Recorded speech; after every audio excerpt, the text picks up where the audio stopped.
नमस्कार, मैं पीयूष शर्मा। आप देख रहे हैं नेक्स्ट नाइन न्यूज नेशन। अब बात करते हैं महाराष्ट्र की।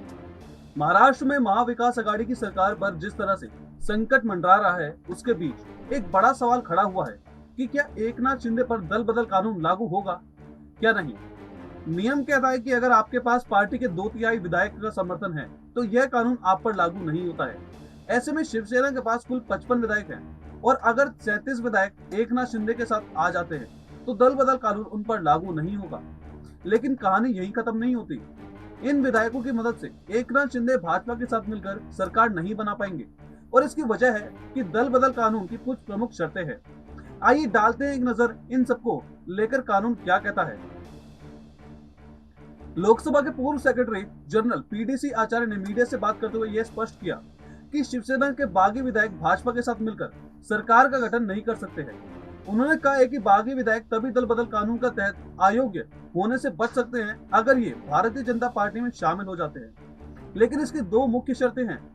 पहली शर्त कि मूल पार्टी शिवसेना का भाजपा के साथ विलय होना चाहिए और दूसरी शर्त यह है कि पार्टी के 2/3 विधायक विलय के लिए राजी हों। यानी 37 विधायक अकेले ही एक गुट के तौर पर काम नहीं कर सकते हैं। उन्होंने भाजपा के साथ विलय करना होगा और ये जानकारी का ऐसा लगता है कि इन विधायकों के पास नहीं है। ऐसे में बड़ा सवाल यह खड़ा होता है कि मूल पार्टी कौन सी है, ये कैसे तय होगा। एक तरफ उद्धव ठाकरे के अपनी पार्टी को मूल पार्टी का दावा करेंगे तो दूसरी तरफ एकनाथ शिंदे भी यही दावा करेंगे। इसका फैसला चुनाव आयोग करता है क्योंकि चुनाव आयोग ने ही शिवसेना को राजनीतिक दल की मान्यता दी है। लिहाजा चुनाव आयोग ही यह तय करेगा कि कौन सा खेमा असली खेमा है। लेकिन यहाँ बड़ी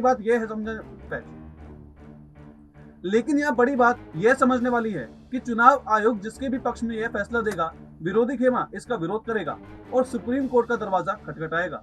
लिहाजा अंतिम फैसला सुप्रीम कोर्ट में होगा और यह एक लंबी प्रक्रिया है। मूल पार्टी का फैसला चुनाव आयोग मुख्य तौर पर इस आधार पर करता है कि आखिर चुनाव चिन्ह किसे आवंटित किया गया है। 1969 से जो भी विवाद इस तरह के सामने आए हैं उसमें इसी आधार पर फैसला हुआ है।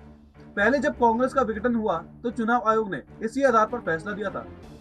सुप्रीम कोर्ट के भी कई पुराने फैसले हैं जो कि चुनाव आयोग को इसका फैसला करने में मदद करेंगे। ऐसे में महाराष्ट्र में भी कुछ इसी तरह से होगा।